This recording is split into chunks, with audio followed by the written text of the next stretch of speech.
ఈ రోజు మన వీడియోలో సాగర్ దుర్గ టెంపుల్ కి అయితే వెళ్ళడం జరిగింది. క్రౌడ్ అయితే మామూలుగా లేరు. మన వాళ్ళు అయితే ఆ లైన్ చూసి వెళ్ళిపోదాం అన్నారు. కానీ ఎందుకు ఎక్కడి వరకు వచ్చి వెనక్కి తిరిగి వెళ్ళడం అని చెప్పేసి మేము కూడా ఆ లైన్ లో కాయడం జరిగింది. ఎంత క్రౌడ్ ఉంటారని మేమైతే అసలు ఎక్స్పెక్ట్ చేయలేదు. లైన్ లో ఖాళీగా ఏముంటాం అని చెప్పేసి 2 డజన్లు అరటిపళ్ళు తీసుకెళ్లడం జరిగింది. బోటు మీద వెళ్ళాలనుకుంటే మాత్రం టికెట్ 40 రూపాయలు చార్జ్ చేస్తున్నారు. కౌంటర్ లో అయితే ఫోన్ పే అవైలబుల్ ఉండదు. మా దగ్గర క్యాష్ లేకపోవడం ఈ ఆంటీ వాళ్ళ టికెట్స్ తీసారు. టికెట్స్ తీసుకొని ఇంకా ఒకటే రన్నింగ్ భయ్యా.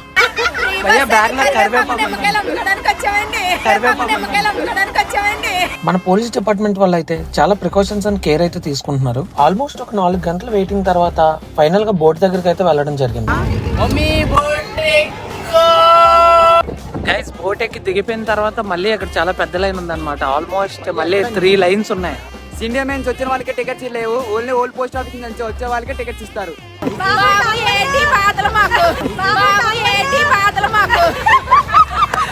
బోట్ దిగిపోయిన తర్వాత గుడి దగ్గరికి వెళ్ళడానికి అయితే ఆటో బుక్ చేసుకున్నాం. కానీ మా వాళ్ళు ఉన్న బరువుకి ఆ ఆటో కూడా పైకెక్కలే. ఫైనల్ గా అయితే గుడి దగ్గరకు వస్తాం భయ్య. మనల కోసం తెలిసిందే కదా ఎక్కడున్న తిన్నంగా ఉండరని. ఫైనల్ గా అయితే ఆ తల్లి దర్శనం అయితే కంప్లీట్ అయింది. పులిహోర ప్యాకెట్స్ తీసుకుని యుద్ధం అయితే స్టార్ట్ చేసాం.